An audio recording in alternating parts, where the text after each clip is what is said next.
If it's all right, I'm going to go ahead and share my screen and we're going to dive right into this.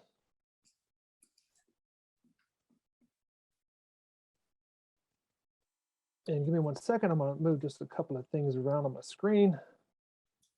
Awesome. All right, so in order to access Booj, first thing you need to go to is Mac Center, which is remax.net.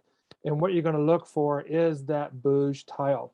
Now, if you haven't accessed Booj in a while, you might not see it in your frequently used apps over on the right side.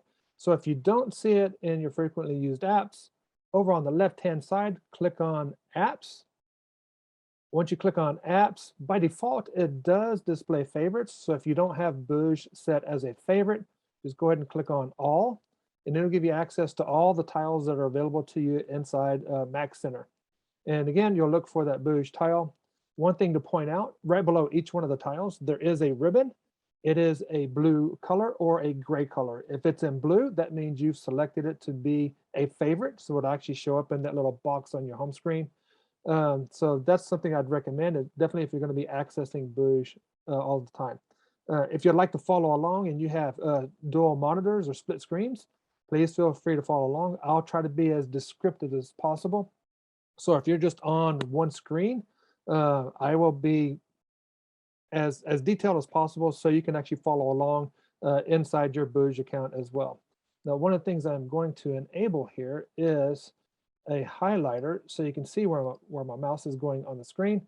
So on the screen, you should see the mouse with the little red dot on it. And so before we jump into Booj, a couple of things I want to show you real quick is write this address down.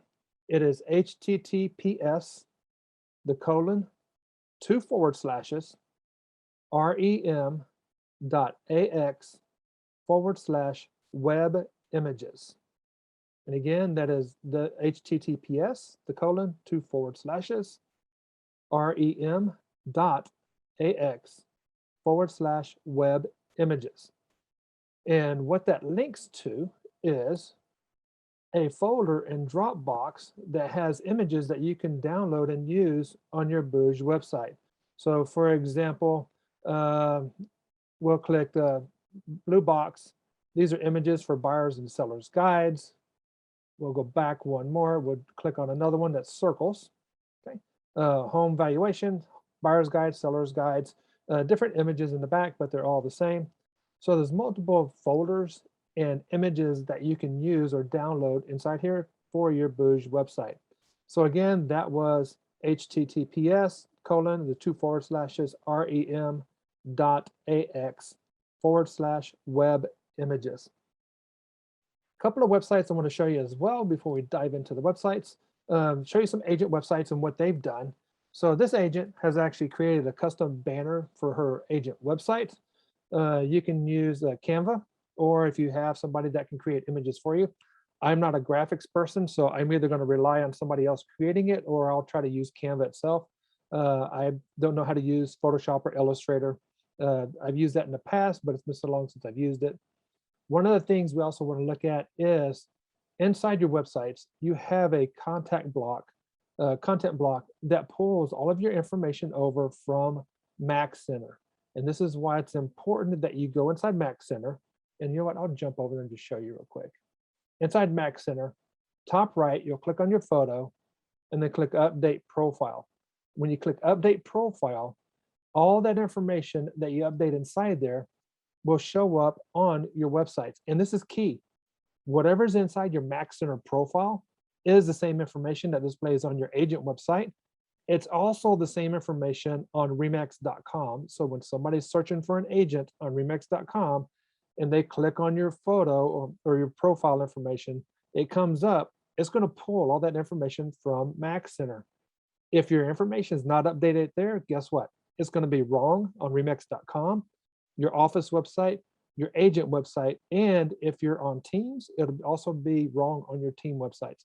So I can't stress enough, go in and update your profile information, add your websites, add your social media, anything that you market yourself or your business, you want to make sure that you put inside that information. Now, once you do that inside your profile, it updates to your agent website. So again, you have the option to put that inside there. This agent created what's called a featured listings content block. there's a couple of ways to display these listings. You can either do it via slideshow or a gallery view. And there's those are the two options for that. She chose the slide view itself. You also have the ability to pull over Zillow reviews. So if you have reviews on Zillow, you can use the Zillow content block. All you need is your username, okay, or your ID from Zillow to put in that block, and I'll show you where that's at a little bit later on. Links over to buyer's guides, seller's guides, home estimates. These are pages that are automatically created for you on your website, and I'll show you where those are at in a little bit, so you can actually customize those to your market, because one thing to remember, there's roughly how many agents? 31 agents attending the training today. So if everybody publishes their website today, guess what? That buyer's guide and seller's guide is the exact same content. So you want to make sure that you go in and modify that. You want to be different from everybody else in regards to that content. You can also promote your mobile app, and I'll actually show you where you can get your mobile app URL, Remax blog. And of course, you always want to make sure that you have a CTA. Okay, if you hear me say that numerous times, CTA is call to action. And you can also have links to your listings. And in this example, she's actually created image content blocks with links over to other pages that she created. So Hermosa Beach, Lomita, Manhattan Beach, Palos Verdes, Redondo Beach, Torrance. You have the ability to create an unlimited number of pages within your website. And again, we'll be live driving all of this and walking you through on how to create all of these things. Of course, she also has community involvement, mortgage calculator. You can embed your social media. So if you have a business page on Facebook, you can actually embed that into your pages. Same thing with Twitter. The thing about linking over your social media business pages is that if you keep them updated and you're posting consistently inside there, then what you're doing on your website is you're providing quality content that's automatically being updated on these pages.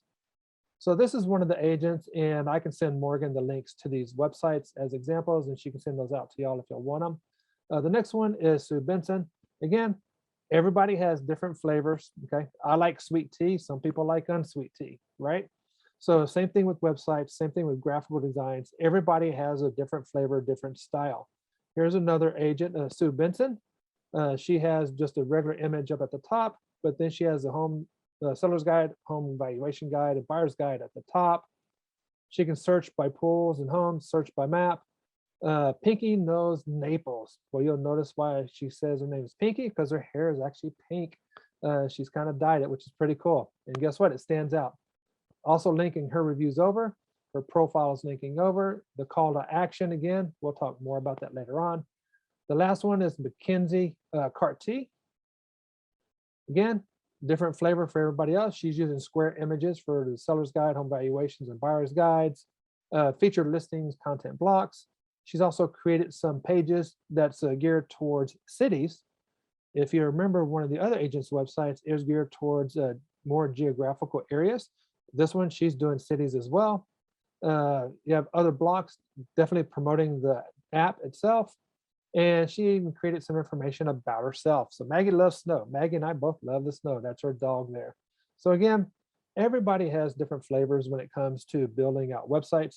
And today's course, okay, is to walk you through on how to create or edit your website, but also create content that you can drive engaging content to generate traffic to your website as well. So again, the link to the images, the 3 websites, I'll provide those to Morgan after the training so she can send that out to everybody. Now, once everybody clicks on the Booj tile, so if you haven't, go to remax.net, log in, click on that Booj tile, and then it's going to take you over into your Booj account.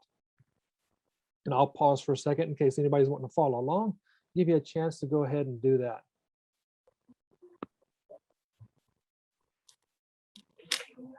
And I'm going to ask for a little participation. So I'm going to open up the chat. So inside the chat, if you're already in Booj, if you'll just go ahead and type in Booj inside the chat, so that way it'll let me know that you're already in Booj. And I'll be asking questions like this throughout the training. So this kind of helps me engage and determine if everybody's being able to keep up. Awesome. So if you're following along, please feel free to go to remax.net, click on Booj, And then once the Booj dashboard is up, just inside the chat, go ahead and just type in Booj. And it's B-O-O-J. And while we're waiting for a couple other people to log in, does anybody know what Booj stands for? If you know what it stands for inside the chat, type it in. And Scott, I know you know what it is. It looks like nobody knows what it is. Scott, you want to tell them what Booj stands for?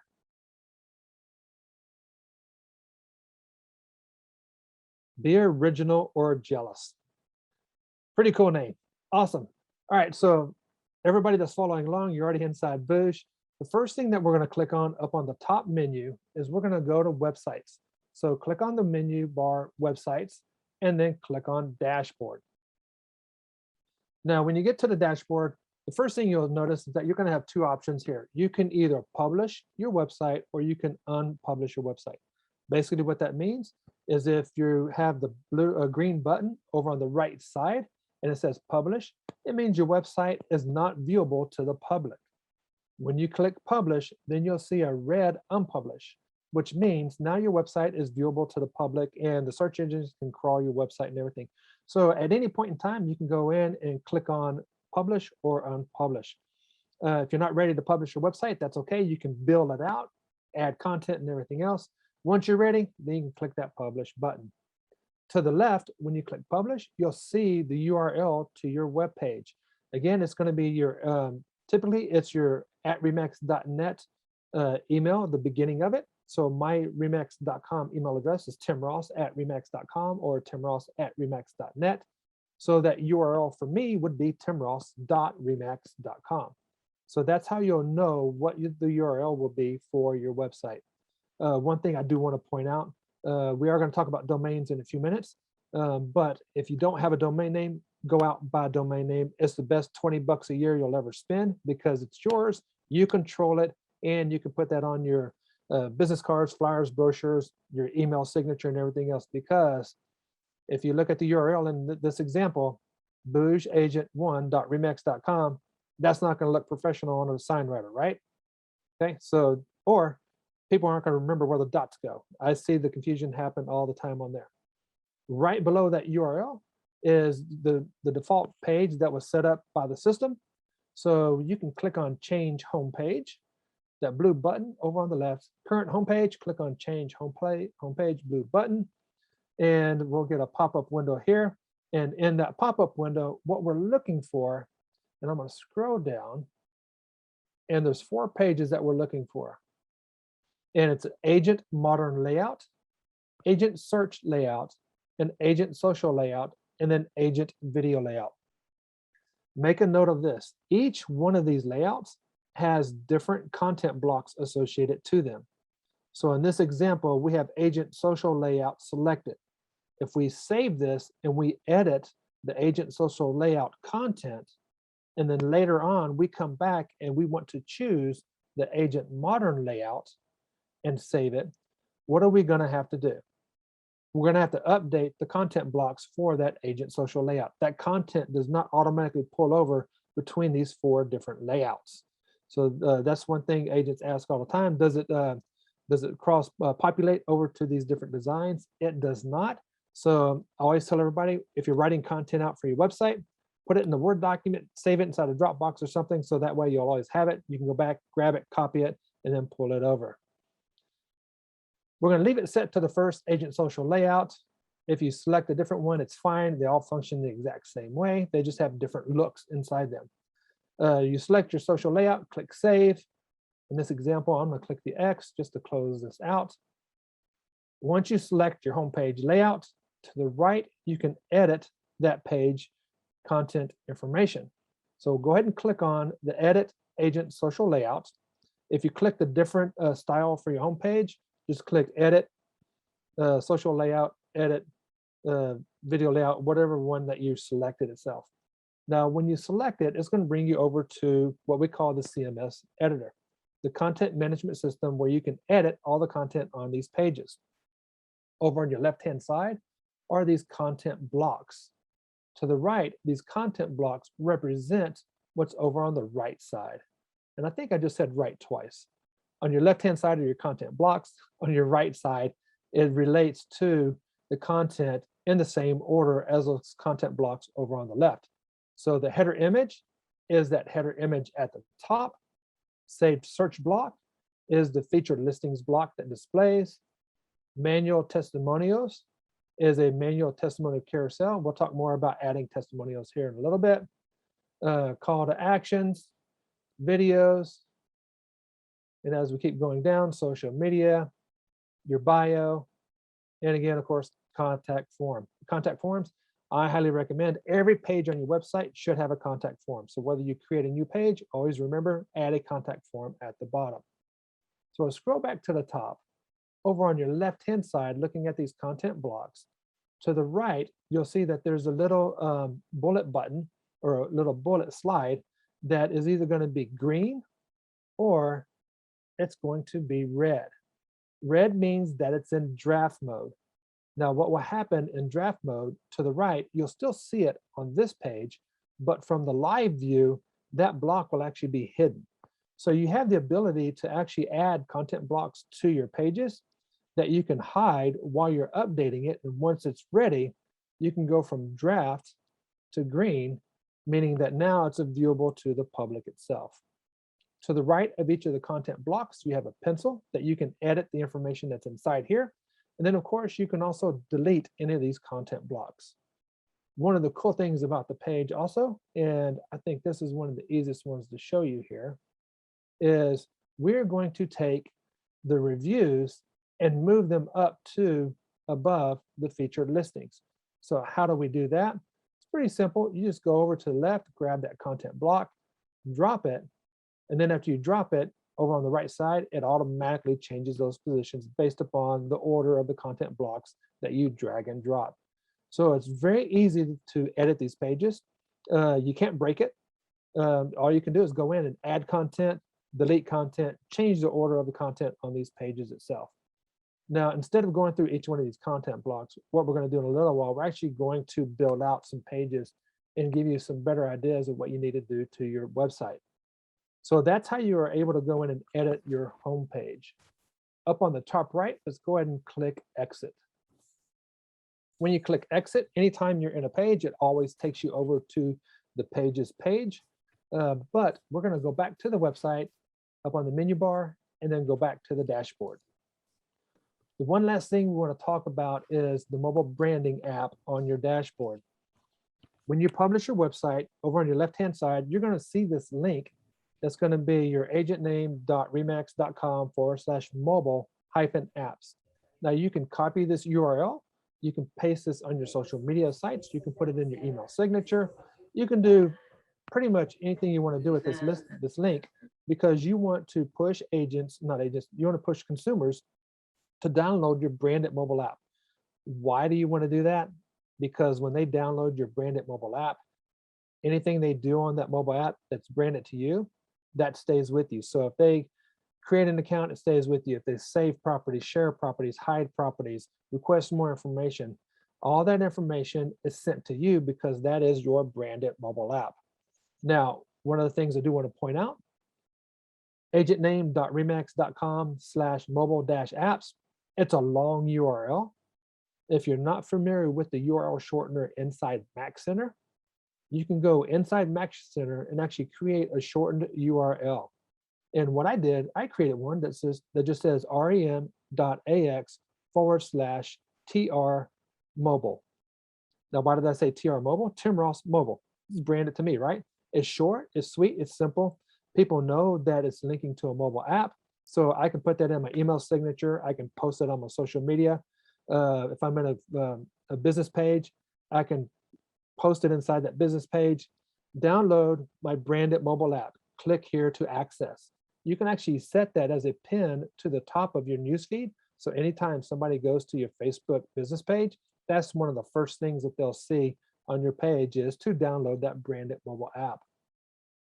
So before we move on anymore, does anybody have any questions on the dashboard?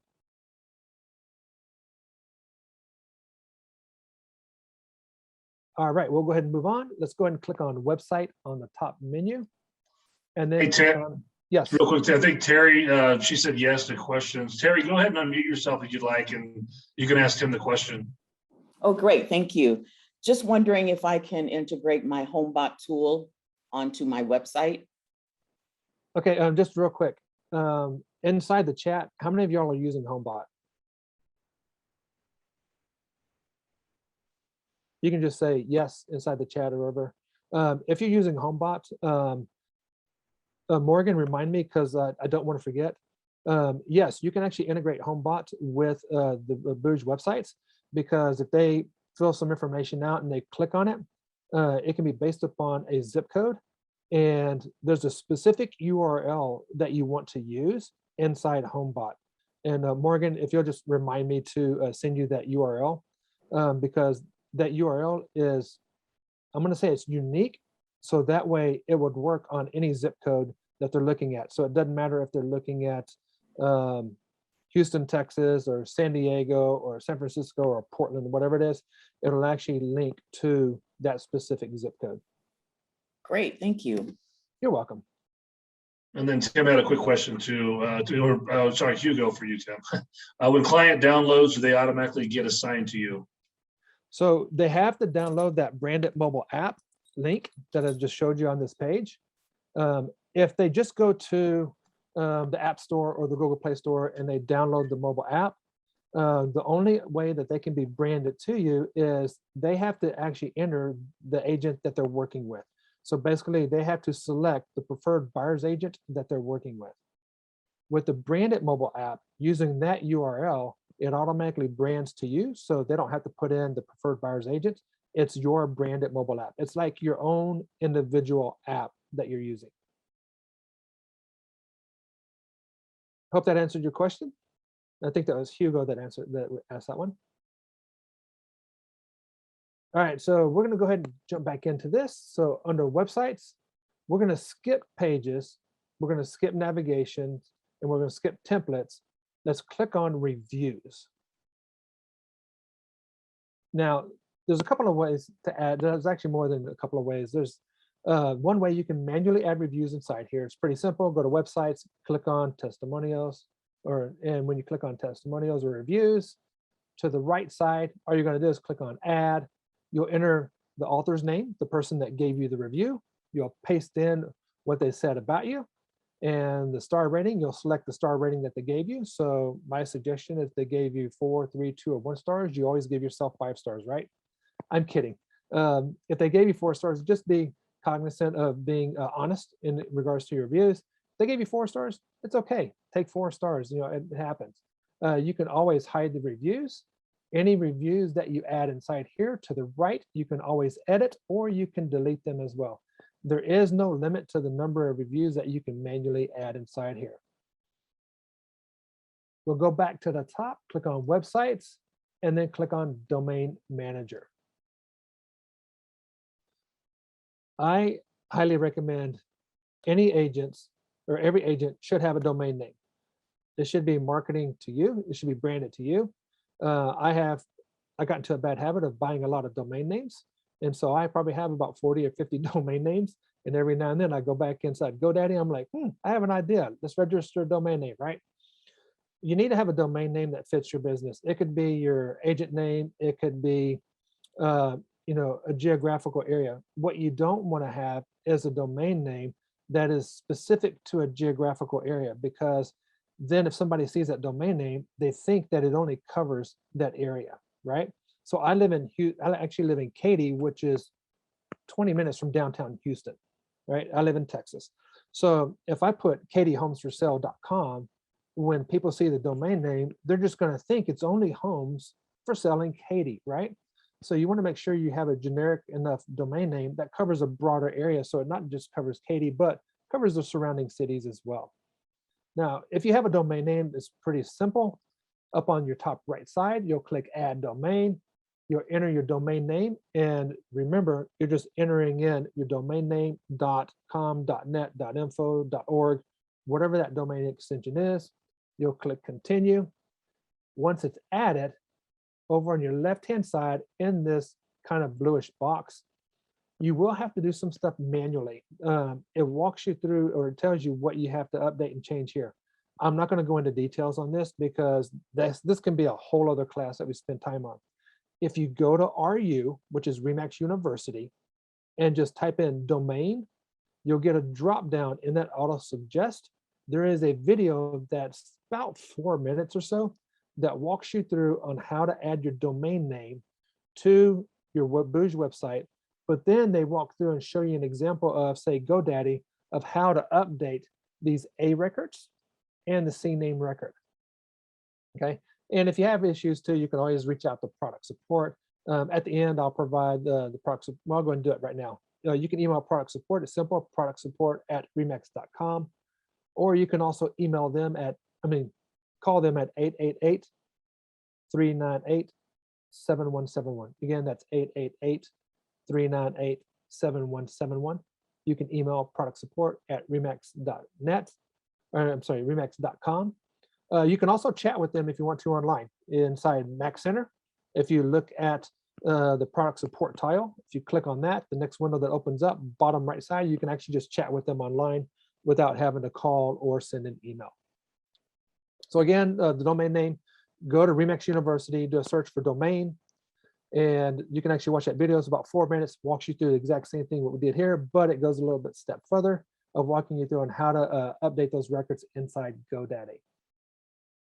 We go back to website at the top and click on website settings.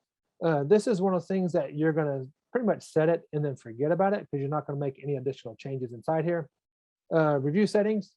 These settings will only affect manual agent reviews, so you can choose oldest to newest, newest to oldest, whichever way you want to set that. User options, you have relaxed and restricted. Relaxed means the consumers have access to every listing provided by your MLS. Restricted gives you the option to actually allow them to view a certain number of listings before they have to register. Okay, there's pros and cons to both. Okay, you have to weigh between those two. The pros to relax, they got instant access to everything. The cons, only people that's going to create accounts, submit information is going to be fewer, right? Okay, that's the cons to it. Restricted, you're limiting access to the data, which means some people are going to get upset and go to another website because another website provides everything for free, right? So that's some of the things that you have to wait on there. Now, on the restricted, if somebody fills the information out and they stay on there, they're a lot more serious than somebody that's on a non-restricted website just creating an account, right? Okay, so those are some of the things that you have to weigh for yourself. About me featured listings. You can keep all these by default by selecting these. Then you're saying this is what I want to display. By unselecting anything here, everything's displaying. You can choose a sort order as well. I know that there's probably some agents on this meeting today that you're a buyer's agent. You don't have any listings. Okay, I've had my license for 12 years. I don't have any active listings. So if I had the Booj website, how can I use listings within some of my featured listings? It's pretty simple. Over on your left-hand side, show my listings as well as listings from these sources. If you click on that button, you'll get a drop down and you can select my office. If you're on a team, you will actually have an additional option to select your team listings. So those are some of the things that I would point out for a buyer's agent. You don't have any listings, select that second option, show my listings as well as listings from these sources. I have a quick question. Yes, ma'am. On my Booj site in this area, I also have the option to add my brand. Is that an external landing page that I could add? No, branding is Remax. Oh, okay. Okay, so you can only show Remax listings. You can show your office listing. I'm in a test account, so some of those features I don't have on the smaller scales, but those are some of the options that you can choose from. Oh, I see. So brand is strictly listings Remax. through Remax. Okay. Yep. Thank you. Okay. Any questions before we move on from here? Okay, let's go ahead and click on websites, and then let's click on pages. Now we're going to dive into the nitty-gritty. This is the part that I really love. This is where you are able to go in and edit the pages that are inside here by default, and you can also add pages. Now, before we go in and add pages, we're going to scroll down and we're going to look for, let's see if I can find it here. All right, we're looking for the seller's guide. So we go to websites, pages, and then we're scrolling down for the seller's guide. We're going to click on that little edit pencil on the left-hand side of that little box. And when we click on edit, it brings us over to the default content. Now you're going to notice if you're following along in this, it's not going to say Katy area home seller's guide. I've actually modified this. Why did I modify it? Because it's more geographically specific to my market, and it's not the same content per se as what's being displayed on everybody else's websites. So you have the ability for the header image, you can edit the content that's at the top. You can even edit the content that's down below. As we're looking over on your left-hand side, you'll notice that here's content right here. Over on the left, we can click on edit the pencil. And it brings us over to an HTML WYSIWYG editor to where we can actually edit the content that's on this page. And again, I highly recommend that you go to the home buyer's guide, the home seller's guide pages. The content on there is the exact same content that everybody's in this meeting. You want to go in and add your name inside there. You want to kind of type it in like a third person is speaking, right? Okay, you don't want to say, you can say me, you can say I, okay, you can say they, them, us, right? You want to make it personal to you. You want to use your name. You want to use I, me, okay? That's why you want to customize this, because then when people are looking at it, it's talking about you, not just something that's really generic. Inside the content, we'll talk about the content here in a little bit because we're actually going to build a page. But I'm just showing you how to edit some of this content. So anytime you make your changes, anytime you see the Save Changes button, always make sure you click Save. I've made changes before, not thinking. I clicked on the exit on the top right, and I had to go back and re-edit that content because I did not click Save. So once you update all the content, you can click Exit. It'll take you back over to the pages itself. And again, that's how you can go in and actually edit all of those content blocks within the seller's guides and the home buyer's guides. It's pretty simple. So now what we're going to do is we're going to go in and actually create a page. Now, when we create a page, there's a couple of things you need to think about. Okay, is this a page that is just going to be one page that you're going to create and it's not something that you're going to kind of duplicate, right? Or is it going to be something that you want to be able to duplicate so that way you're not having to create the page over and over and over again? So for an example, on your website, one of the easiest ways to generate traffic to your website is to create web pages for cities and for neighborhoods. And the reason you create these pages for cities and neighborhoods is because you're getting geographically specific with the content that you're putting on there. And one of the reasons we talk about that is, let's say we go to Google. We go to Google and we're just going to do homes for sale. What we're looking at is the number. I don't want Google to track, but they do anyway. We're looking for that number right below that search box at the top. So homes for sale, there's 13.130 billion web pages that has the words homes for sale. In order for me to compete with that, I don't have the funds to do it. There's no way, right? There's no way that you're going to compete with that. So how do you compete with all these big major brands out there, right? That's dumping thousands of dollars, even millions of dollars. Well, you get geographically specific. So I live in Katy, Texas. So I'm just going to type in Katy, Texas. And you'll notice as you start typing, there's a suggestion down below. This is what people are typically typing in to find homes for sale in Katy, Texas. So I'll just do homes for sale, Katy, Texas. And I went from 13.130 billion to 40 million. Well, that's still kind of a lot, right? So you know what? Change this up a little bit. We'll type in Texas instead. And it went up. Okay, so maybe we need to change this a little bit differently. And it's all about playing on this part of Google. So we went from 40 to 56 to 20 million, right? So depending on the city that you're building out for a page itself, you might have 20 million that you're competing against. That is a lot, but it doesn't mean that you can't still get ranked in the top, 2 to 3 pages of Google, right? It's all about the content and the quality that you put inside there. Now, we're talking about cities. here's something that's really cool. So in our area, so for our area, we have Firethorn homes for sale. I'll just do Firethorn homes for sale, Katy, Texas. Look at this, 94,000 pages. Anything under 3 million, if I can get that phrasing that we're looking for, anytime I can get under 3 million pages that we're competing against, it makes it so much easier to get those pages ranked in the search engines. So we went from 13 billion down to 94,000. Why? Because we're geographically targeting specific areas within your market, right? So now that we know it's Firethorn homes for sale, and we're talking about neighborhoods, let's jump back over to the web pages. So if you're going to create neighborhood pages and you want to create them quickly, instead of creating each page individually, one page at a time, I'm going to walk you through on how to create a template. And there's certain information that will help you in regards to search engines. So that way, when you create this template, all you got to use is use that template again to create another neighborhood. You can even use that same template to create a city page as well.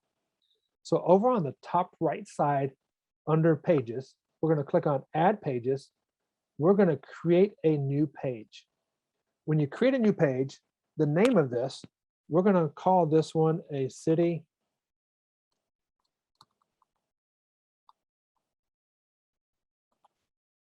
and we're going to call it template 1, city neighborhood template 1. I just put a number by it so that way if I create another one, I can call it 2, 3, 4, and so on. We're not going to push this web page live, okay?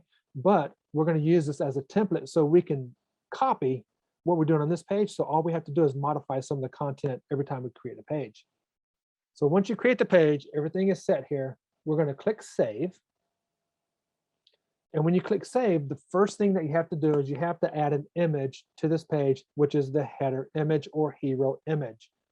When the hero image block appears over on the left, just click on it. It's going to refresh a little bit. Then you'll click to choose an image. When you click to choose an image, you're going to get a pop-up window, and it's I call it the photo gallery or image gallery. Your first time clicking on this over on your right side, you're going to have to agree to the terms of service and terms of use. Once you click on that, then you have the ability to come in here and either use existing images that are available to you, or over on the right side, you can even upload an image to use if you want to create a custom header. So for example, by default right here, it says Canada, but I don't live in Canada.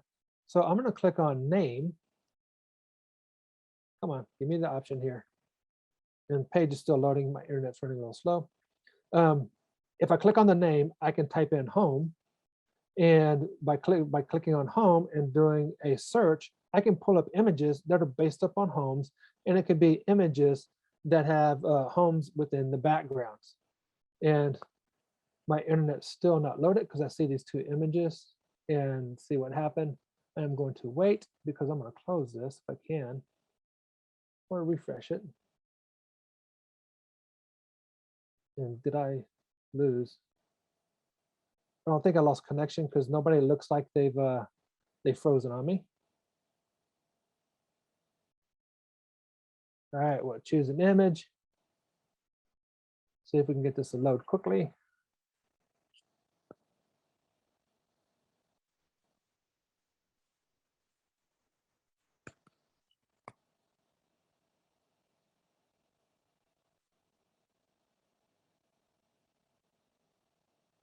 Come on, you're doing it.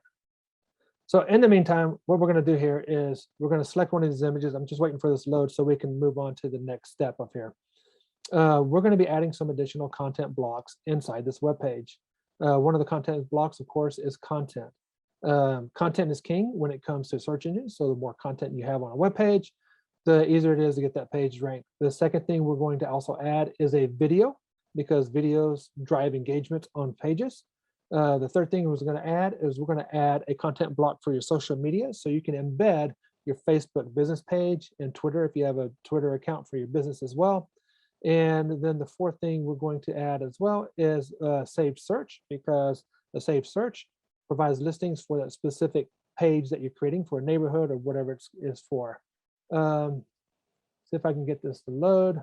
We're going to click on this and try to get it to load. It's still loading slowly.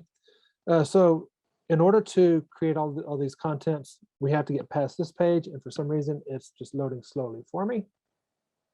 And it did it again.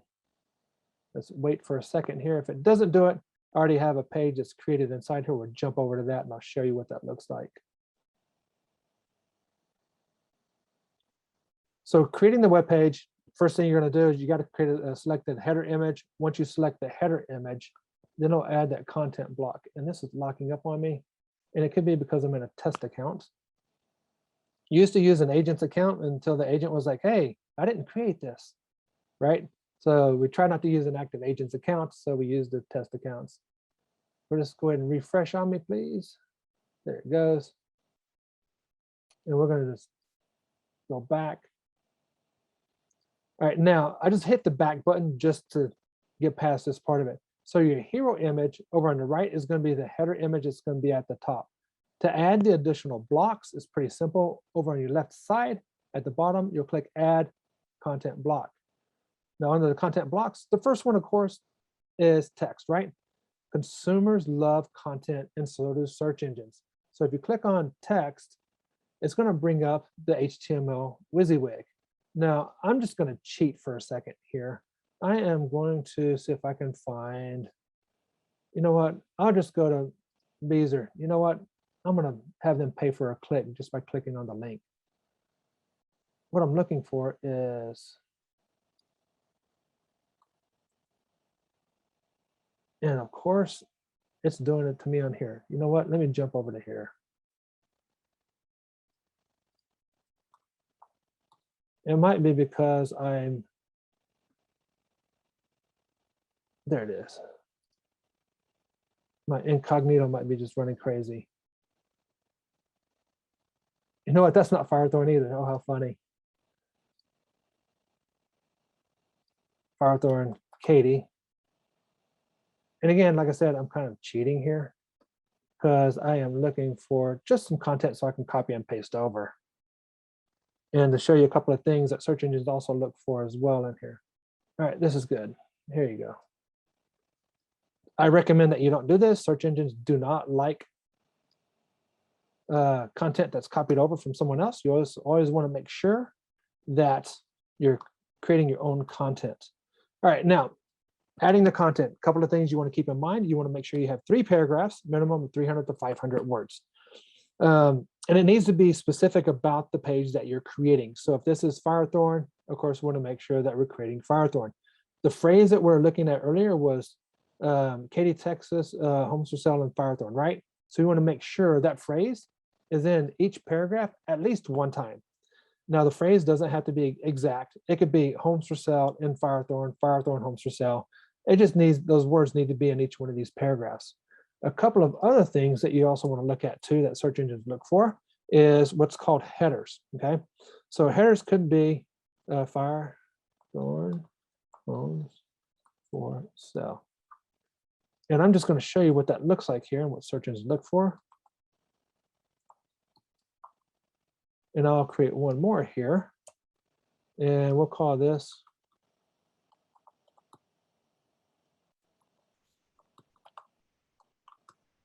all right, so search engines also look for what's called headers. Headers is also known as H1s, okay? And it's inside the coding, so you're not going to see what that looks like. Really? No. I knew I should. I don't know if I did that myself. I'll just do this one more time. Sorry about that. I have a quick question. Yes. When you added the content, the picture, Yes. Is it supposed to give you a save button, or do you just exit out of that screen? Once you update the information over on your left-hand side, after you add the header information, there's going to be a couple of blocks that you have to add the content. So you have to add the content. Once you add the content, at the bottom, you have to click save.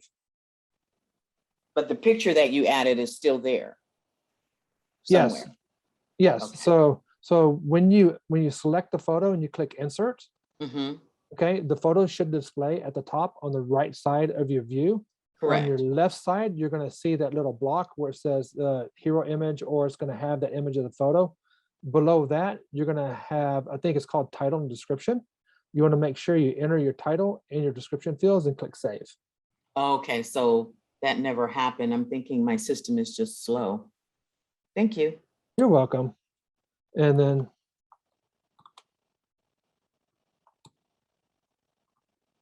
okay, so back on what the other thing search engines are looking for inside the text is called headers. So a header is basically you're taking and you're highlighting text and you're using this drop down and you're selecting one of these header numbers. So the first one, I'll select header 1. The second one, I'm going to skip header 2. I'm going to go to header 3. Now, search engines, when they're looking at these headers, they want to look at them and see that they're in numerical order. So you'll notice the first one I did header 1. The second one I did header 3. If I go to the third one and I use this drop down, I have the option of choosing any of these that are here, right? But in order to kind of be compliant with the search engines, it needs to be in numerical order. So if I already selected header 3, I have the option to choose header 3 again, or I can choose header 4 or 5. Again, that's numerical order, okay? So the first one's header 1, then all the other ones down below, your different titles, can be headers 2s, 3s, 4s, and 5s. You just want to make sure that they're in numerical order when you add those. And again, that's something that a lot of people don't know about, but it's just one of those tricks that search engines look for. So again, three paragraphs, 300 to 500 words, and also use this drop down for your headers as well. Again, just a little trick that search engines look for. Once you add all of your text, click save. And we have our text displaying over on the right side. The next block that you're going to add is a video block. Now, I can either scroll down and look for the video, or I can just type in video in the search, and it's going to give me a couple of options here. So I have a regular video or a video gallery. The video gallery is basically you're linking multiple videos to the gallery. Video is you're embedding one video itself. And I'm going to go ahead and select the video just for one block itself. The title is Homes for Sale in Firethorn. Okay, and then the URL is going to be the URL from that video itself. So if I go to YouTube, and I'm going to show you an example here. It's pretty simple. I don't have any videos recorded, but Remax does have some great commercials. And it's definitely my internet is acting up, and I apologize. Go ahead, enter, and I'm just looking for some videos. Now, you can also have some videos as well that you've uploaded. And from here, I'm going to go ahead and click on one of the videos. We're going to pause it. We don't need to hear the video. What we're looking for is the URL to embed this video. Over on the right side of YouTube, you'll click on share. And then all you're going to do is copy this URL over on the left-hand side. Once you copy this URL, we'll go back to the block. We're just going to paste this inside here over on the left-hand side, and you'll notice as soon as you paste it in, over on the right side, the video appears. Now, if you don't have any videos, you can't find anything about a neighborhood, you know what? Take your camera. You're on, you FaceTime all the time and everything else, so you should be comfortable with recording yourself. Go to the neighborhood and record a 30-second video about the neighborhood. Hi, my name is Timothy. We're all standing in front of Firethorn. Firethorn was established in 2015. They're expected to build out another 2,000 homes available within the next 2 to 3 years. It is associated to the Katy Independent School District, where it has different elementaries, junior highs, and high schools, has a golf course, has tennis courses, whatever it is, right? Tennis course, whatever it's called. My mind's going blank right now. Okay, you can laugh about it. I don't know. Is there even such thing as tennis courses? I don't think so, right? Tennis courts. Yes. All right, so tennis courts. See, I can laugh at myself too.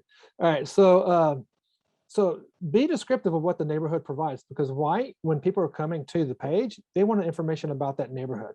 Another thing that you can also do too is provide information about the schools, elementaries, the junior highs, and the high schools on that neighborhood itself. Create that video, upload it to YouTube, and then just copy it over, and you can embed it inside here. So right now, the header image kind of disappeared, but that's okay. We have the text, we have the video. Next thing we want to add is what's called a saved search. And this is key. Typed in saved, we click on Saved Search. When you click on the Saved Search, you're going to get a search box, and I'm going to type in Denver because this is linked to the Denver stuff. Once you type in Denver, you'll see the listings or your city, okay, over on your right side. You can even type in neighborhoods. So for example, if I type in and pause for a second, Athmar, you'll notice I have a neighborhood. So if I select Athmar, what's going to happen then is if there's any listings for that neighborhood, they'll appear here. So only listings in that neighborhood will appear in this saved search block. Once you enter the neighborhood information, don't forget this step where it says View More button. Click on that drop down and then click View on Map. The reason you want the View on Map is because you want everybody to have access to all the listings within that neighborhood itself. You can select additional filters, but for my example, I like leaving everything the way it is. As many listings as you can give to the consumers, that's the best. Now, I'm going to go ahead and click Save on this, and I'm moving kind of fast because we're running behind schedule here. But again, it's recorded. If you have questions, please feel free to unmute. The reason you want to add a saved search block to your page is because search engines always crawl pages that are constantly being updated. By using the saved search block, what happens to this page every day or every other day? You have listings that are sold, which means the listings on this page are being dropped off and you have new listings coming on. So the content is constantly changing on this page, which helps inform the search engines. Content on this page is updating consistently. You need to come back and crawl more often, right? So those are the goals of this page, is to get the search engines to come back and crawl more often. The next block we're going to add is the social block. Now on the social block, okay, SOC for social, we click on the social block. By default, it is going to display the connections to the Remax by default.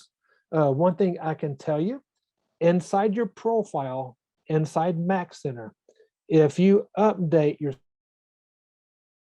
your business page in Facebook, your Twitter account, your LinkedIn, and all of that, when you build these pages out, it will populate with your pages by default.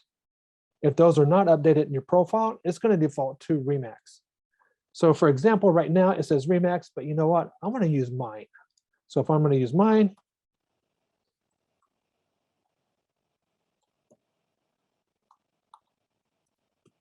and this is just a page that I created so I can use as examples. Type in your business page. You want to make sure that you click on that blue arrow to the right.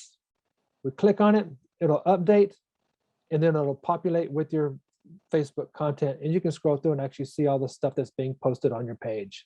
Same thing with Twitter, you can do it as well. You can also link Pinterest, Instagram, YouTube, and LinkedIn as well. So again, why are you doing this?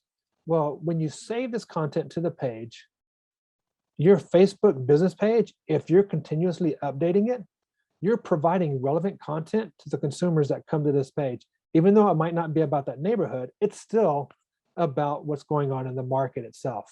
Same thing with Twitter. So these are the 4 different tabs or content blocks that I'd recommend creating. The last one is the call to action. And again, call to action is, oh, not that one. We'll go down. Okay, the contact form. So we click on contact form, and we're going to title this for more information about Firethorn. Submit your info below. Okay, so you can customize what that is. Now, I recommend that you use a question here. You know, like, would you like more information about Firethorn? Question mark. There's the information that they submit, right? If you just make a statement, all you're doing is make a statement just like I did, right? For more information about Firethorn, submit your information below. I'm just telling them submit your information below. But ask a question, make it engaging. You want them to go ahead and submit the form. So these are the 5 content blocks. I almost said 4, 5 content blocks: text, video, saved search, social media, and contact form. And again, you can always change the order of each one of these content blocks on your page itself. This is the basic foundation of creating a new page for any page that you create. So whether it's a city, whether it's a neighborhood, that's the basic foundation, and it's really simple to do. Once you edit everything or you finish with everything, let's go ahead and, oh, you know what, almost forgot. On all the pages, when you create the pages, and again, this is a template that we're creating here. We'll talk about SEO in one more minute. We're going to click exit, and we're going to look for this page that we just created.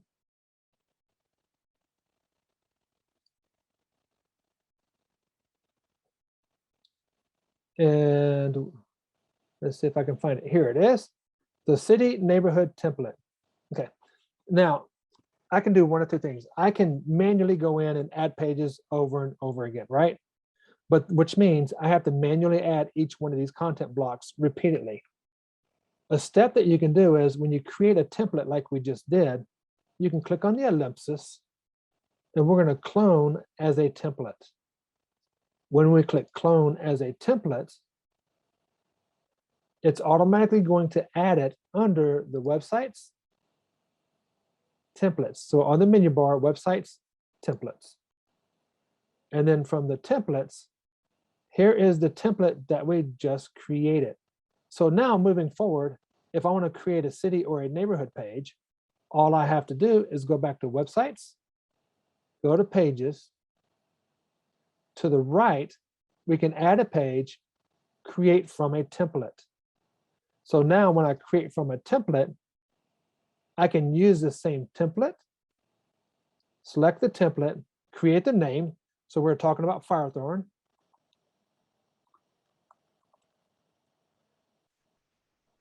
Okay, Firethorn, Katy, Texas. The slug is the URL for that page itself. We click save, and you're going to notice, you're going to see the exact same content blocks, exact same text and everything that's inside here. The only thing that you have to do now is go in and edit the content, edit the links to the video, modify the saved search. So you only have a few things to do other than trying to add all these content blocks over and over again. This allows you to create multiple pages back to back without having to create one from scratch every single time. Okay, does anybody have any questions on this part of it? It's a lot that we went through. Okay, we're going to cover one other thing, and I think we're going to go for a break here. So before we go on a break, up on the top left, when you create the page, okay, not the template, but when you're creating the page for the city or the neighborhood, after you add all of your content, you want to make sure you click on page details. Inside the page details, this is key. If you skip this step, it's going to make it very difficult for this page to get ranked in the search engines. Not only that, nobody ain't going to find it unless they know the URL. On your left-hand side, at the bottom, it says SEO Parameters. You have title tags and meta descriptions. This is why it's important. So if I go back to Google, and I'm going to scroll down just a little bit.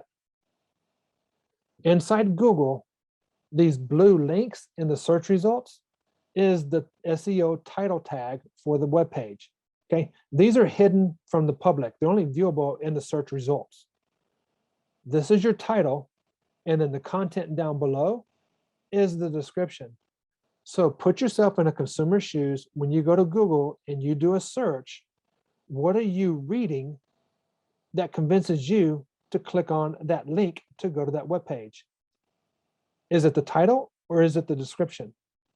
Consumers look at two different things. I look at both of them. I look at the title, and I also look to see if the description, this part, has the words that I'm searching for in bold. If it doesn't, I move on because it's telling me that page really isn't what I'm looking for. So that's why your title and description inside the pages that you're creating is extremely important. You want to provide the information that is relevant to this page. They click on it. What are they accessing? Okay. You don't want to try to fake somebody out of saying, hey, find homes for sale at discounted prices. When they click on it, it's actually $1 million homes, right? okay? You don't want to lie to anybody to get them to click on it. You want people coming to those pages that are interested in what you have on that page, because the more honest you are from the search results, they click on those links and they get to your webpage, and that's what they're looking for, the more opportunities it is that they're going to stay on the page and navigate to somewhere else if they want to. Okay, so page details, make sure you update the SEO parameters on each one of the pages that you create. Once you're done, just click exit. Your page is good to go. The last step is, how do you add it to your website? So we created the web page. So how do we add it to the website? Up on the top, we'll click on websites on the menu. We'll click on navigation. And this is the last thing we're going to cover before we go on a break. So all the pages that you create by default on your left is available pages. On the right are the pages that are by default added to your website. Now, over on your right, you can create links on your website that is specific to geographical areas like Katy and surrounding areas. Then all those neighborhood pages that I've created, I've set them underneath this page for Katy and surrounding area neighborhoods. So as I'm scrolling through, here's my Firethorn page that I created. So how do I make it live on the menu on the website? We take and drag it over. And as you drag it over, and I know sometimes on Zoom, you probably can't see this, what you're looking for is a gray box in the background. If that box is indented and I drop it, it'll actually add it as a submenu to that navigation that you have on your website. If you want it to be a main navigation, just kind of drag it over a little bit, drop it, and you'll notice that gray box in the background is over to the left. You drop it, now it's a main menu and your navigation up on your website itself. If you ever want to remove it from your menu, it's pretty simple. Just drag it back over, drop it, and you removed it from your menu. So you have complete control over the access of the websites that are available to you on the menu on your website. So a lot of information, an hour covering everything. This is recorded, so thankfully, Morgan, for recording that. Does anybody have any questions? All right, so we covered a lot of information in the first part of class. Fortunately, it's recorded, and Morgan will have that recording for you to review as well. She did stop the recording on that, and she's restarting it again for this part of it, so that's why it's two separate videos. The next part is going in and actually managing your CRM. The first thing is you want to make sure that you log into Booj, and then over on the top right side, click on your photo, and then go to settings. Okay, so we are going inside Booj, top right, click on your photo. If you don't have your photo uploaded, that means you're a balloon head, and then click on settings. Once you click on settings, over on the left-hand side, click on settings pages, and then the second one down, contacts and leads. Once you get inside the contacts and leads, and then click on tags. Now, the reason we're jumping over to tags is because you actually use tags to organize your contacts. So it could be first-time home buyers, home sellers, past clients. My daughters were involved in club volleyball for many years, so I could create a tag that's called Club Volleyball Parents, right? Because every year, what do? We get a roster of the parents' contact information, phone numbers, email addresses, and all that. So why would I not put that inside here, right? Or maybe you're a member of the Chamber of Commerce and you get a list of all the members with their contact information, phone numbers, email addresses. You can do the same thing. You can create an unlimited number of tags inside here to organize your contacts. Now, if it's your first time inside here, you'll notice that by default, there are some tags that are gray. These are default tags, system tags. You'll notice to the right, there is not a blue pencil. You cannot edit the name of them, or you cannot edit the color of them as well. So let's talk about one of the other tags that I think is important. I know a lot of agents do open houses. So if you do an open house, there is a gray tag that says open house. Now, that's great because you can use that tag and associate it to those contacts that came to your open house. But you can also take it a step further by creating tags for specific open houses. So you can actually identify where did they come from, okay, inside your database. They came from, Park York, they came from Johnson Street, or they came from Smith Street, right? Your open houses. So that way, if you have a new listing that comes up later on that's similar to one of your open houses, you immediately have contacts that walked through that open house that you had previously. If it was $300,000, 3-bedroom, 2-bath, and you have a new home that's coming on the market, that's $300,000, 3-bedroom, 2-bath. They like that one, but it really wasn't their, fit their needs. Guess what? You have the opportunity now to go back and actually reach directly out to those contacts based upon using those tags itself. You can also create a tag that's called favorite wine is red, okay? Investor residential. I created a couple of other ones, luxury lake homes, okay? Facebook leads. I even created tags for school districts, okay? Your contacts, they have kids. Are they interested in the school district, or is that where they live in a school district? You get to choose from that part of it. You can also have a tag that's called pre-approved, okay? Are they pre-approved or are they approved? Why do you use those tags? It's easily identifiable based upon the stage that they're at within the home buying and selling process. So to add the tags, it's pretty simple. Up on the top right, you click add tag, you'll enter the name, and I'm gonna call this one agent training. And why agent training referrals? Because if I'm training agents, I get the agent's contact information. If I have anybody that's deciding to move to California or wherever location it's going to be, then guess what? I have referrals that I can send to these agents. You can change the color. I'm gonna use apricot, and I click add tag. So that's how easy it is to add a tag to your list itself. Now, there is no limit to the number of tags that you can create. I highly recommend that you take and look at your contact database and actually figure out how many tags that you need to organize your contacts. If you've never imported your contacts into Booj, the first thing you want to do is export your contacts out from whatever CRM that you're using. Or I know a lot of agents, they just have Excel, or some agents actually have it on a notepad. Take your contacts, put it in an Excel file, and you want to start organizing your contacts. Now, to import your contacts is pretty simple. Over on your top left, let's go to contacts and leads. And then to the right, we're going to add import contacts. When I click on add import contacts, I have the option to import a list. When I click import a list, I can import from Boomtown, Chime, Fallout Boss, Realtor Juggler, Referral Maker, Homes Connect, Reliance, Contactually, Top Producer. If you exported your contacts from Yahoo, okay, well, guess what? It's not in this list. You want to make sure that you leave it selected as none. What I recommend everybody do is over on the right side, there's download our template. You need to download this template. And then when you open this template up, I'm going to open this file up. There it is. I'm going to show you the reason why. And I always forget, opening this file up by default opens in numbers, but I don't want to open it in numbers. I want to open it inside Excel. So here's the file that I just downloaded. It's an example. And I'm going to zoom in here in just a second. Let me just do a little bit of changes here.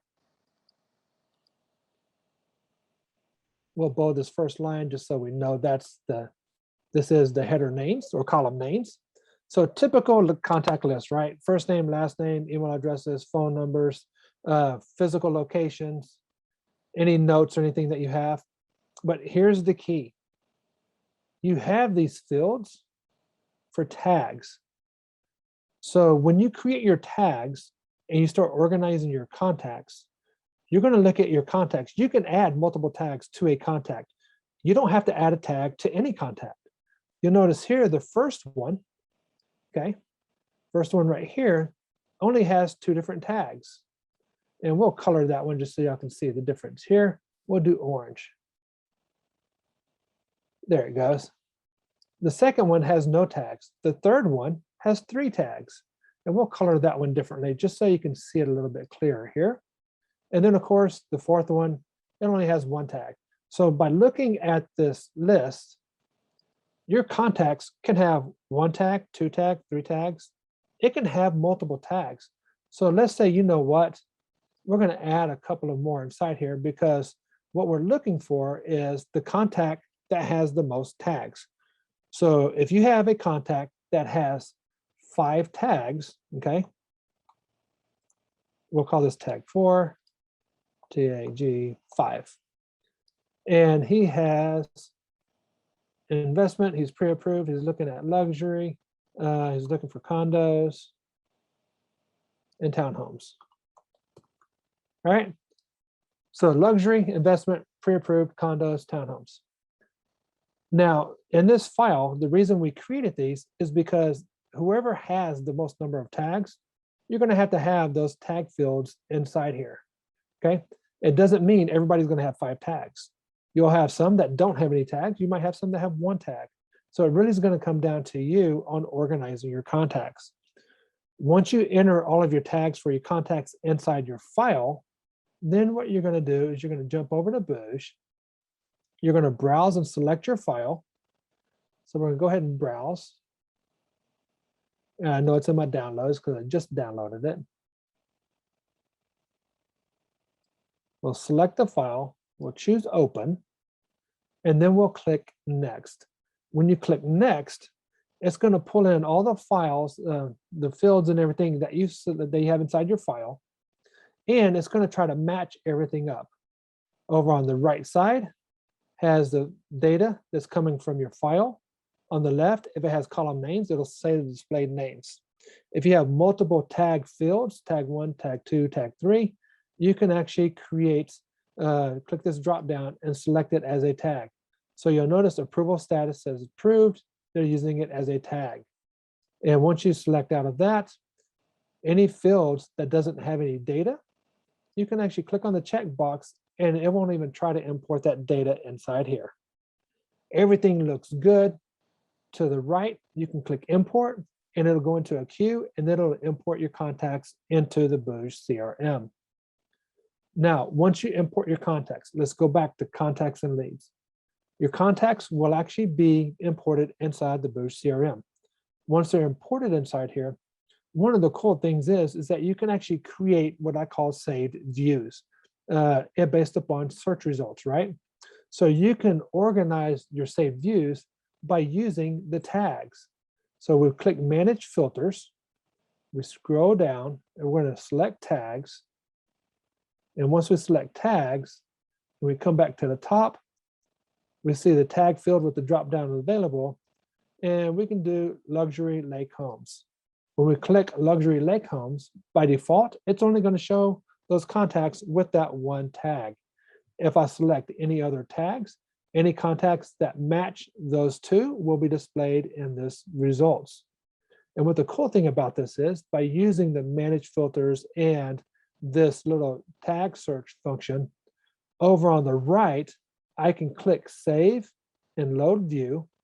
And we'll call this one UXURY homes. I can save this view. So now anytime I come back, if I want to load that view to work on any of those contacts, all I have to do is come back and click save or load view, go to that list that we were looking at, click on that list, and it pulls up the list that we have saved. So this saves you time from going in and running that saved search, okay, or that search over and over again by creating those different tags. And again, there's other filters that you can select that's inside here. I chose tags because tags makes it really easy to organize your contacts. So before we move on, does anybody have any questions on importing contacts, adding tags, and using the managed filters to create saved views for future reference? Okay, pretty simple process. And again, you can't screw it up. One of the things I do need to point out is that when you load these views, if you want access to all of your contacts, don't forget to click reset filters. What will happen is if I leave it set here, I close Booj out and I come back, it's going to show the last view that I was in. So if I'm investor residential, that's going to be the view that I'm going to see when I come back.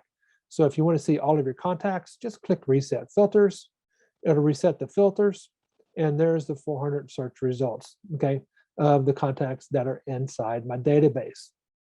A couple of other ways you can add tags. You can come in and actually select specific tags.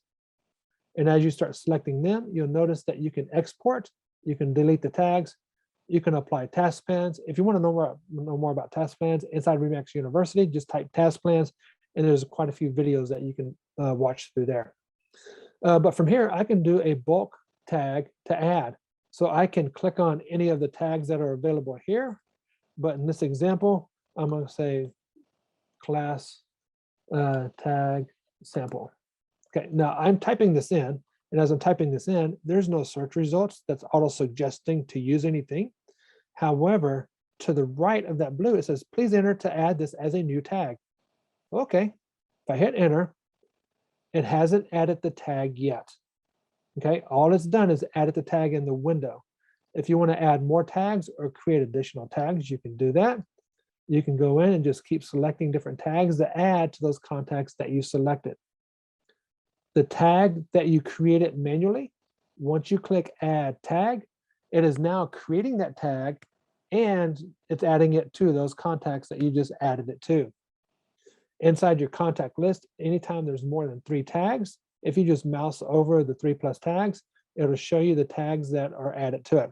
In this example, for Dropbox, over on your right side, 3+ tags, you'll notice that the class tag sample, it just created that tag and associated it to that contact. If I go to ADP or Jira, it'll do the exact same thing. So that's how easy it is to add tags to a contact. As we scroll down, what I'm looking for is a contact with their email address and phone number. If you have contacts in your contact list inside contacts and leads in Booj, go ahead and click on that contact name. When you get into your contact record, you can also add tags from an individual contact record. Over on your right side, you can click on add tag, and this screen looks the exact same as it did when you're doing the bulk tag adds as well. So from here, again, you can select whatever tags you want to add to this contact. Maybe they attended an open house. Okay, or you can create tags from here the exact same way. When you click add tag, it immediately adds the tag to that contact. In this contact record, we just want to cover a couple of things here. Any recent interactions with the contact will display here. At the bottom, you can actually apply task plans or add task plans for yourself. They can be automated task plans or individual task plans or even events to a contact. If we look at the details of the contact, we can see when the contact was created, how it was created, what source. Okay, was it Remax.com? Was it the agent website, office website? Was it a megaphone lead? That source would tell you where they came from. Phone numbers and email addresses and addresses. If you have more than one in each of these, you have the option to star which one is the primary. So if you have multiple phone numbers for a contact, you can actually star which one is the primary. If you know their social media profiles, so if you like to stalk people, you can actually go to their social media profiles and actually grab the link to their profiles and add it to your Booj account. Preferred marketing methods, okay, preferred contact method. I think this is actually pretty key. Some people only like to be contacted via text or email, or they'd rather be called instead of texted.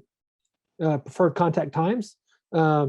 Maybe some contacts, okay, only want to be communicated with after 5 p.m. because at work they get in trouble if they're on their phone or they're answering text or anything like that, right?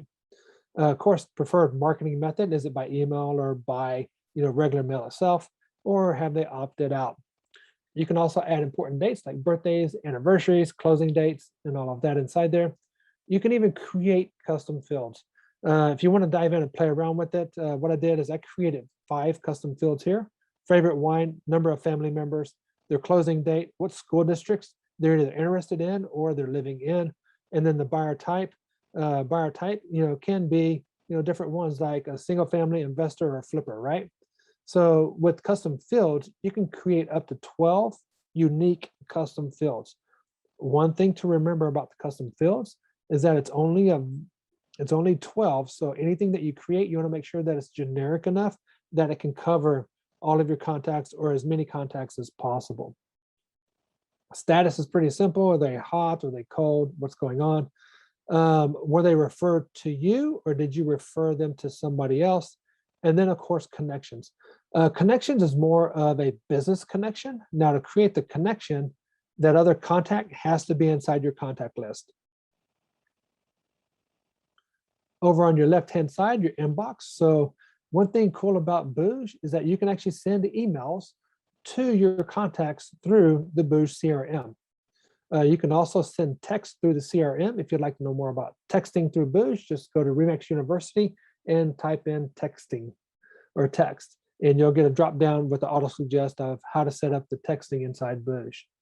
But from here, any emails that are sent back and forth to your contacts can be seen inside here. Campaigns, any campaigns that you have associated to your contact, you'll see the subject, the campaign name, what type of campaign it is, sent date, sent time, have they opened it, have they clicked on anything. That's really important to actually see if your contact is engaging with with your campaigns inside Booj itself. Deals we're not going to talk about today. However, if you go to Remax University, want to know more about deals, just go to Remax University, type in Deals Manager, and it'll walk you through of all the cool things that you can do with deals. Just a quick overview of that. If you have a whiteboard in your office or you have it inside an Excel file, it's basically taking those same deals and putting it online to easy access no matter where you're at. I have a quick question. Yes, ma'am. When you get a lead through Remax, it says convert to contact, and then it says once you convert, you cannot undo that. What is the significance of converting it to a contact? It's not already a contact? No, so the difference between a contact and a lead, okay? A contact, you have some kind of relationship with them in the past, okay? It could be from yesterday, it could be 3 or 4 years ago, right? Okay, that's typically what a contact is. A lead is somebody you don't even know, okay? They fill out a form on remax.com, the lead comes to you, they're inquiring about a property.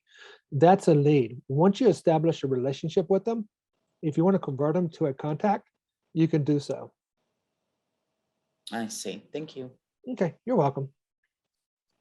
You can associate any listings to them. So if they are a seller, you can actually link the listing to them so they can see the different information from this, not them, you can see the different contact, different information from the MLS itself. Search activity, this is key. So for example, a lead, they just ask, what the difference is between a lead and a contact. A lead and a contact can do search activity. They can go online, they can search, they can hide properties, they can create saved searches, they can favorite properties. A lead will give you a little bit more information about what they're doing online, what area that they're looking at, what price range, how many bedrooms and how many baths. So whenever you get a lead, always go into the contact record and click on the search activity and see if they've saved any properties. See if they've hidden any properties, and you can also see their search history as well, and as well as any saved searches that they've created. Why is this key? Knowing what they're doing online actually opens the door for you to ask more specific questions. I'll tell you right off the bat, a lead comes in, I'm not going to send an email to them or a text to them and asking them right off the bat, are you pre-approved? It drives people away, right? Because they don't know who you are. You've got to build that relationship. So the lead comes in, look at their search activity, and maybe text them, what neighborhood are you interested in? Even though you kind of have an idea of what neighborhood they're interested in, but you're asking questions that are generic enough to try to get them to engage. One question could be, is there a specific school that you'd like to move close to? Right? You don't know if they have kids, and you don't know if they don't, right? But it's just questions like that tries to get them to engage back. So use that search activity to your advantage. The household. So the household, this allows you to link multiple contact records together. A household to me is individuals living under the same roof. Okay, a household is different than a connection. A connection is a business relationship. A household is individuals living under the same roof. All you do is click here to create a household. It automatically adds you in that household. Then you have to add who the other contact is in regards to that household. On the contact record also, you can add notes. One of the things I want to point out here, when you're adding notes or creating notes, I'm not going to click edit here. You have what's called public and private notes, okay? Private basically means that if you share this contact with another agent, Any notes that are private, they're not going to see. If it's set to public and you share this contact with another agent, any notes that are public, that agent will be able to read. Okay, that's the difference between private and public. Any notes that you put inside here, the consumer does not have access to this. This is just between you and if you share it with another agent. One of the other cool things over on the left-hand side under history is that basically every time you make a change, there is a log of the changes that you're making. So you'll notice that today we added the tag, households, tags, favorite wine, okay? Keeps going back, dates and times that each one of these have been added or updated inside this contact record. So you have a history of everything that you do with this contact. So that is a contact overview. We went through importing the contacts. We talked about tags, the importance of tags and everything else. Does anybody have any questions over contacts? Back to campaigns. Where do we access the campaigns that are currently in the system? Thank you for asking, because we're about to jump into that. Great, thank you. You're welcome. Does anybody else have any questions? Okay, next step. Well, let's back up. You got your website running. You got your contact list in. You're sending emails. You want to send emails to your contacts now on drip campaigns to stay in front of them and everything. So how do we do that? By going to campaigns up at the top menu. And then the first thing over on the left-hand side, what we're going to look for is recipient list. Now, the reason we're going to recipient list is I'm a big fan of automation. Anything that I can set up that saves me time in the future, I want to be able to use. Creating a recipient list does that for you. Now, you'll notice that I already have created some lists inside here. Any list that you create, you can always click on the edit pencil and edit them, and you can also delete them. And by clicking on the delete, trash can, confirm, you can just delete that list. To create a list, what we're going to do is to the top right, we're going to click on create recipient list. Now, the recipient list has to have a name. So in this example, we're going to call this one home buyers. Okay, and home buyers, and we're going to call it home buyer. We're going to do leads, right? So leads come in, you want to immediately put them on a campaign. So the list name is home buyers leads. Below that, we have two different recipient list types. One is basic and one is smart. If you mouse over the question mark, it actually explains to you what a basic list is.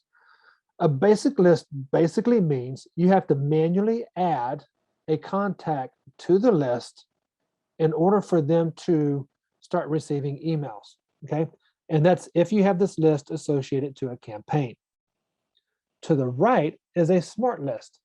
Okay, a smart list actually uses filters, and based upon those filters, contacts are added to this smart list. And if this smart list is associated to a campaign and contacts match the filters in that smart list, they're automatically added to that campaign, and they'll start receiving emails on your behalf. And we'll jump back in here again. I don't know why it automatically refreshed, but it's okay. This is home buyers leads. So the smart list, we're going to leave it the same because, again, I'm a big fan of automation. We're going to click create recipient list. Now, when you click create recipient list, when you get to the screen, this can look really confusing, okay? It's actually not once you start getting familiar with it. So on your left, who should be included in this list? On the right, who should be excluded from this list? Majority of the lists that I create, I never use who should be excluded from this list, because all I'm doing is creating a list of contacts I want inside this list. Over on your left-hand side, who should be included in this list? Right below that, contacts and leads who match. If you click on that drop down, it's going to give you two options. It's going to say all or any. This is key. If you have more than one criteria, this all or any comes into play. If you have more than one criteria and you have all selected, that means in order for a contact to be added to this list, it has to match all the different criterias that you've selected. If you choose any, it means that it only has to match one of those multiple criterias that you've selected. In the example that we're going to use today, we're just going to use one criteria, and we're going to leave this set to all. Actually, you know what? We'll leave it set to any so we can add different criteria. Click on Manage Criteria. Now, again, I'm a big fan of tags, so we're going to use tags as the criteria. So we click on tags, and then now what we're going to do is we're going to select the tags. So for one, I know they're interested in KDISD, so we'll select that one. We select it, and the system's going to go out and it's going to grab all the contacts that have KISD as a tag. And you know what? We're going to add another tag. I'm just going to do open house because I'm going to show you the difference of any and all. Did I have any open houses? I guess not. So I need to remove that one. Let me see if I can find another contact in here. Do I have any Facebook leads? What? Here it goes. I know what I'm going to select on. When in doubt, just go to your import list. There you go. So I know this is an update. This will pull in a lot of contacts. Or it's supposed to, or unless I've deleted it. Okay. So you'll notice that I have two tags inside here. I have KDISD and I have imported contact list. Right now I have it set to any. If I have it set to all, it'll actually remove these contacts because these contacts are not associated to the imported list. Okay, so that's why any, if you're using multiple tags, is important. Once you see that your list is available, all you have to do to the top right is click on Save and Exit, and you just created your smart list. So for home buyers, the tags that we added inside there, we'll go ahead and edit this one more time. We'll look at those tags. Is KDISD. And what I'm going to do is I'm going to show you what this looks like. So I'm going to right click on contacts and leads so I don't have to jump from the screen. We'll go back over to contacts. Wait for the contacts to show up. Okay, and you know what? I'm going to select Brandon. Got to select some people with some emails here. Here it is. We'll add them to the tag KDISD. We'll add that. So I just went and added a couple of other contacts. If I come back and refresh this, it might not happen immediately, but what will happen is those other contacts will be added at the bottom. Waiting for this to update.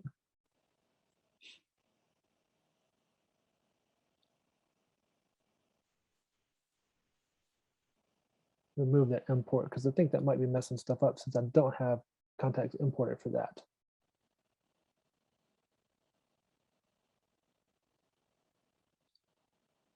Okay, so it hasn't updated yet, but we'll go ahead and save this.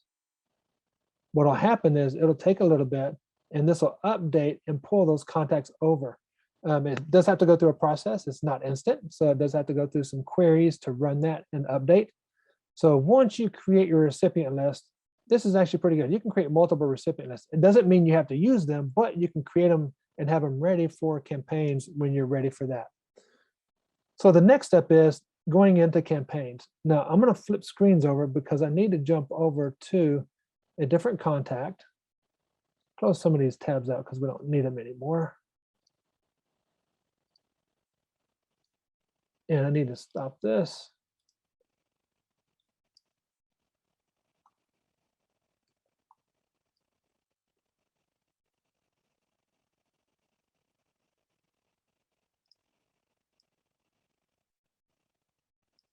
Why does it always do this to me? Stop. There it goes. So I'm going to show you what it looks like your first time getting into campaigns. Remix created some campaigns for you to import. In order to import those campaigns, we have to go over to campaigns on the menu bar. We get into campaigns and then click on drip.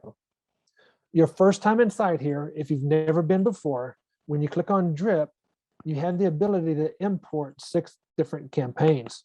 Now, once you click import campaigns, this area is going to disappear and then your campaigns will display down below. So again, first time in, you will have to import campaigns. That process just takes a little bit, doesn't take long at all to import. Once it imports, then you get back into campaigns, click on drip. You're going to notice that it's going to have existing homeowners, renters, buyers, new sellers. Okay, to the right, it's going to say copy on each one of these. Now, one of the things that I recommend is that if you're going to use any of these campaigns for your contacts, is you want to create a copy of it because these are master campaigns. You have the ability to go in and actually edit any of the content, change the order of them, add your own emails, whatever you want to do. You have complete control over these. But if you edit the master of it, then basically all you're doing is you're changing that master, but you can't go back, right? So what I recommend is anytime that you come in and you want to use these campaigns, click on the campaign that you want to use. And I'm going to edit the name of this because copy just kind of throws us off, right? This is the master file. So master file, I'm going to save it. Now I know this is the master file. This is the one I do not want to use. But what I want to do is I want to create a copy of it. When I create a copy of it, it says, are you sure? I want to confirm. By creating a copy of this campaign, I can do whatever I want to do with this campaign file itself. So now you'll see it says existing homeowner drip campaign template master file copied. Now I'm going to change this because this is not a master file, but I'm going to rename it to personal because this is my personal.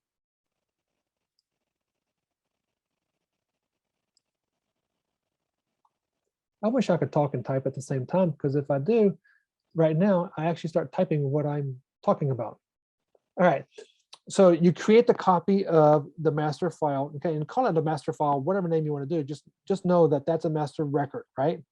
Okay, when it creates the copy of it, then go to that copy that it created and change it. I changed this to personal, so that way I know this is my personal record, my personal file that I'm going to use. Once you've created these files, then you can come in and we're going to look at this. At the bottom, it shows you the number of emails, the days that they're going to be sent, the time that the emails are sending, and the subjects. To the right, you can click on the little eyeball to see a preview of that email itself. Now, of course, you can always click edit. It'll jump over to the email tab itself, or you can click edit recipients and it jumps over to edit recipients. Or you can click on the tabs at the top. Either or, you can jump between the two. So the first thing we need to do is actually add our recipients to this list. So if we click on recipients, it's going to give me the option to create a recipient list, or I can choose to load a recipient list. We've already created the list. So we click load recipient list. We click on the drop down. Here's the home buyers leads. Click load list. And now it's going to take that list that we created earlier and it's going to associate it to this campaign. Okay, so that's step one, overview. You're just reviewing everything. Step one, your recipients. You can either create a recipient list or you can load a recipient list that you created. Okay, step three is to look at the emails. When you click on the email tab, this is important. And this is why you want to create a copy of that master file, right? That's there. Because if you make any changes to this and you screw it up, you can't revert back, right? But if you have that master record, you can always go back and create another copy of it and start over again. So for here, anytime you want to change the order or the time that it's being sent, in this one, it says send immediately after contact. I can click on the pencil and I can set it to send immediately after 30-minute delay. We'll talk about that in a second. Or I can choose days, once the contact record is added to this, how many days after the delay, And then I can also choose the time as well, and I can save and send schedule. Underneath the campaign emails, you can click on the email to see a preview of the email itself. You'll notice all the content is generic. Okay, it has your information, and this is important too. If your profile information is not updated inside the Mac Center, so Mac Center, click on your photo on the top right, click Update Profile. Even inside your emails being sent out, it'll be incorrect. So you want to make sure you update all that information. You can edit the subjects. You can preview the text. One of the cool things is you can edit the design of each of these emails within these campaigns. So if you click on Edit the Email, this should look very familiar with you. This is what we went through earlier with the Booj websites. It uses the same formatting of content blocks. So in this email, it has content inside here. You can edit all of this content, and you can even add additional content blocks. So let's say I can do email image. Okay, I can choose from the image library and add that to the block itself. I'm going to cancel that because I don't want to add any images. I can come in and edit the contents. And by the way, I'm going to delete that because I don't want it in there. I can edit the content inside here, so I can customize it to my geographical area. Now, this is something a lot of people don't think about. 348-3980. Hi, thank you for calling Geico. I'm kidding. All right, so when you're editing the emails, one of the things that it's not a pet peeve, but it's just something that I've noticed for many years of being in real estate, is that consumers are getting really good at reading or seeing emails that are canned responses. And one of the things that can tip them off right off the bat is when you go into the email, you'll notice that it has these brackets, first name, and then a comma. If you have a contact inside your CRM and there's not a first name and you have them on an email, when they get that email, there's going to be a space and then a comma at the top. I know whenever I get an email, there's a space and comma at the top, it's an auto-generated email. Okay, it's using variable data to auto-populate with the name, it's just not displaying. So one of the things you can do inside these emails, just come in, delete the comma. So if for some reason that first name is not available, they'll never know that their first name is supposed to be at the top of it. That comma actually disappears. So that's another way that you can edit each one of these emails. We'll save and continue. To the right, you can change the order by clicking the arrows up and down. You can click on the trash can to delete, or you can even send yourself a test email to actually see what that email looks like. If you want to delete the email and add other emails or modify the email, there are additional templates that you can choose from inside here. Every email inside here, you can do the exact same with. At the bottom, you can add additional emails, so you can extend it out even further if you'd like. As we scroll back to the top, everything looks good. The last thing we want to look at is the settings. When we click on settings, so when a campaign fails to send, and what we mean by fails to send, we're talking about failing to send to a recipient. So when it fails to send to a recipient, okay, so it bounces back, their mailbox is full, okay, it failed to deliver that email to the recipient. What do you want the campaign to do? Do you want the campaign to skip the current email and continue the campaign next month or whenever that next email is scheduled? Or do you want to stop the campaign for the current recipient? I probably wouldn't stop the campaign because sometimes I do know some people have their mailboxes are full, and every now and then they'll go in and clear it out, allowing more emails to come in. So by default, I'd leave this one, skip the current email and continue the campaign. Now, once you went through the overview, you've checked the recipients, everything is good there. You went through the emails, all the emails are great. We're at the settings, that's good too. The last step of setting this up is to activate the campaign. Now, when you click on activate the campaign, okay, it's going to ask, are you sure? Once you activate the campaign, this is important, okay? If you want to make any changes to the campaign, you have to pause the campaign to make any changes. So I'm going to go ahead and click activate. Now, even though I clicked activate, something else is happening in the background. It's not going to immediately start sending these emails for 30 minutes. The reason that they have that 30 minutes in play is because if for some reason you click activate and you're like, oh my, I forgot to update this, you still got time to pause it before that first email is actually scheduled to go out. So you got 30 minutes to go in and actually update that. Now, if you want to go in and change the recipient list, okay, or you want to edit one of the emails, you have to pause the campaign.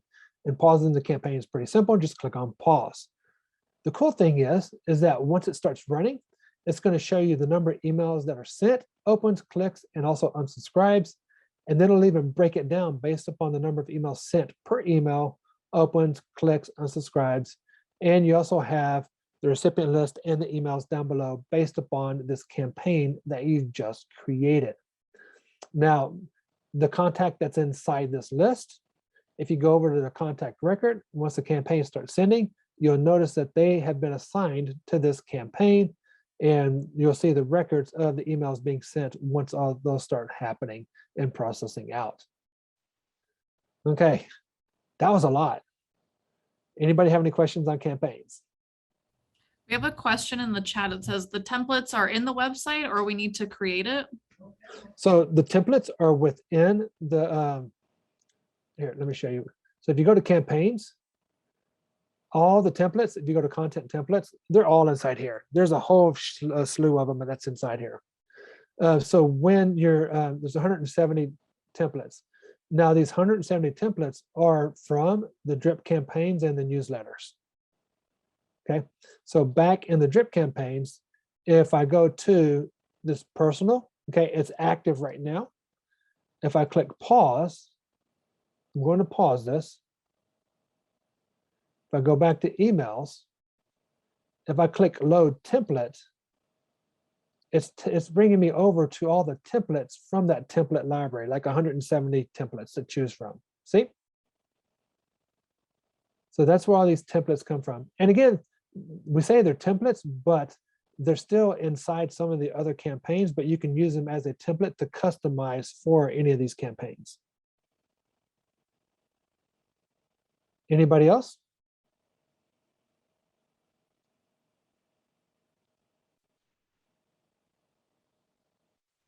Okay, let me We have stop another question in the chat. It says, do you have a suggestion or where can we obtain or buy additional drip campaign templates?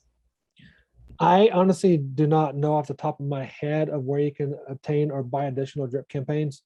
I know some agents take emails from other CRMs and add them inside here. You just got to make sure that they're not copyrighted and you have permission to use them. I do know that that Remax is working on adding additional campaigns inside here. I just don't have an ETA of when that will be done.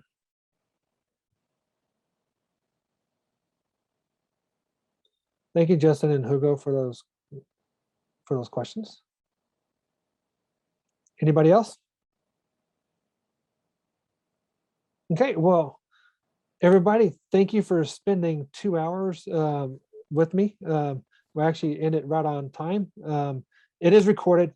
I will send Morgan again those links to those agent websites, so she'll have those. For the lady that asked about the home bot, I'll grab that URL and include that in the email over to Morgan as well. So reach out to her later this afternoon so you can get that URL structure that you can use for your home bot.